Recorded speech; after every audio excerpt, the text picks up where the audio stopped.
Sir जो तेरा चकराए या दिल डूबा जाए, आजा प्यारे पास हमारे, काहे घबराए। जी हाँ, मैं एक बहुत ही अच्छा सा प्यारा सा एक आसन जिसे कहते हैं गोमुखासन या काउ फेस पोज, ये लेके आज आपके सामने प्रस्तुत हुई हूँ।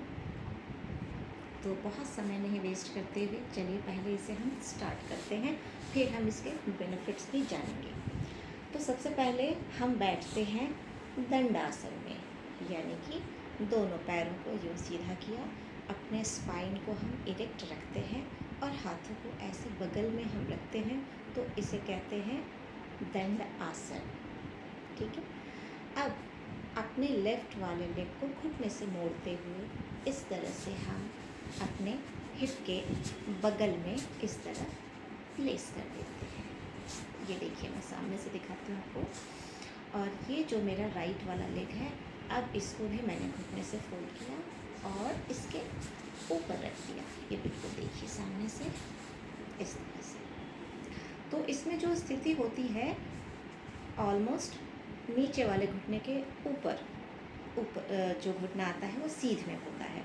लेकिन अगर आपके थाई में बहुत फैट है तो शुरू में हो सकता है कि आप इस पोस्चर को ना ले पाएँ, तो आपका पैर अगर इतने पे भी रहता है तो भी कोई बात नहीं, आप इसे स्टार्ट कर सकते हैं। धीरे धीरे जब थाई फैट आपका कम होगा और आपके पैर में जब फ्लेक्सिबिलिटी बढ़ेगी तो आप आराम से इसे इस तरह से रख पाएंगे। Is it clear? ये देखिए बिल्कुल सामने से। अब हमें क्या करना है, हाथों की स्थिति कैसे होनी है। ये चूँकि मेरा राइट लेग ऊपर है तो मैं राइट अपने आर्म को ऊपर ले जाऊंगी, सिर के ऊपर सीधा।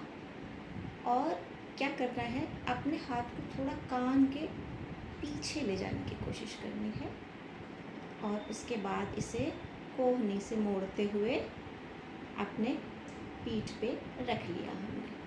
अब ये जो मेरा लेफ़्ट हैंड है, इसे मैं यूँ घुमा के ले जाऊंगी पीठ पे, यानी कि इसका जो मेरा हाथ का पिछला हिस्सा है वो मेरी पीठ के ऊपर है और दोनों उंगलियों को आपस में क्लैस्प करके इस तरह से होल्ड करेंगे।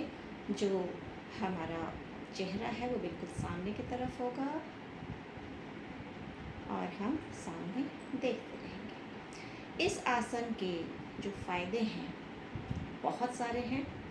ये आपके पैरों के लिए, हाथों के लिए, कंधे के लिए, आपके चेस्ट के लिए, आपके लंग्स के लिए, आपके हार्ट के लिए, आपके डाइजेस्टिव सिस्टम के लिए और आपके नर्वस सिस्टम, सब के लिए बहुत ही बेनिफिशियल एक आसन है ये।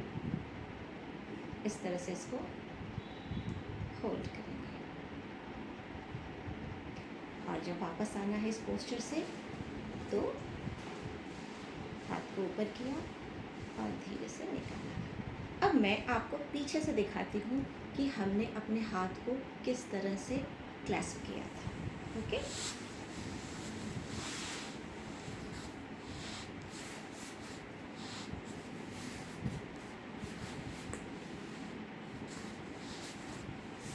ये देखिए, मैं अपने राइट हैंड को ऊपर ले गई हूँ, कान के थोड़ा पीछे किया और इसे यहाँ पीठ पे प्लेस कर दिया, यानी कि जो मेरा पाम है वो मेरी पीठ को टच कर रहा है। अब मैं अपने लेफ़्ट हैंड को यूँ घुमा के ले जाऊँगी और इसे इस तरह से उंगलियों को आपस में यूँ पकड़ लेना है। इसमें नेक पे हमें कोई भी प्रेशर नहीं देना है और जो हमारा चिन है वो धरती के पैरेलल रहेगा। ओके, सामने देखते रहेंगे या आंखें बंद कर लेंगे। Okay, is it clear? जब छोड़ना है पोस्टर को ग्रेसफुली धीरे से छोड़ना है और वापस आना है।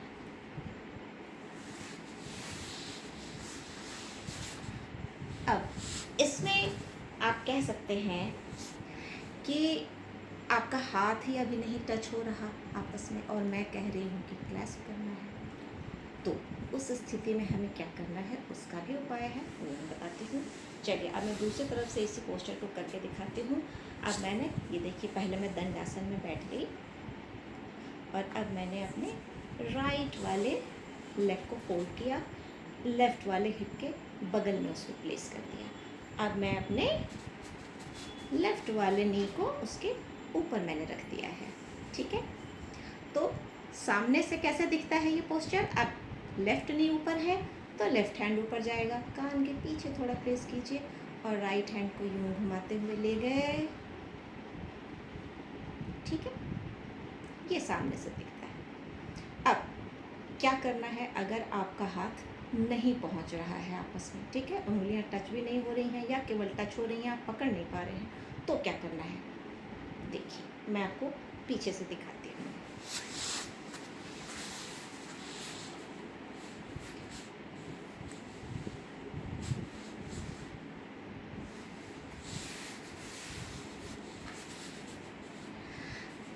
आप पहले अपने पैरों की स्थिति को ले आएंगे। ठीक है, एक घुटने के ऊपर दूसरा घुटना आ गया। अब क्या करना है, जब आप अपने हाथ को ऊपर ले जाते हैं, यानी कि अभी मेरा लेफ़्ट वाला लेग ऊपर है तो मैं लेफ़्ट हैंड को ऊपर ले जाऊंगी। ठीक है, इसी समय यहाँ पे आप क्या करेंगे, एक रुमाल, हैंकी या कोई दुपट्टा कुछ भी ऐसे लेके जाएंगे, पकड़ लेंगे इसको। ठीक है, यूँ फोल्ड कर लिया।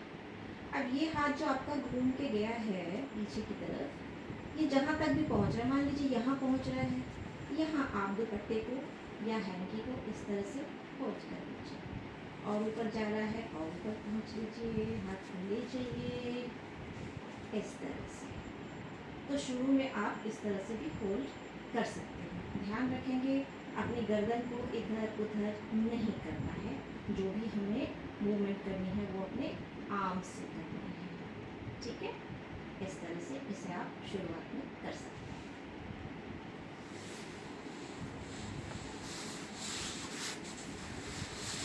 तो फिर ये था हमारा काउ फेस पोज यानी कि गोमुख आसन। अब इसके फ़ायदे मैंने आपको बता दिए हैं, मल्टीपल बेनिफिट्स हैं इस आसन के।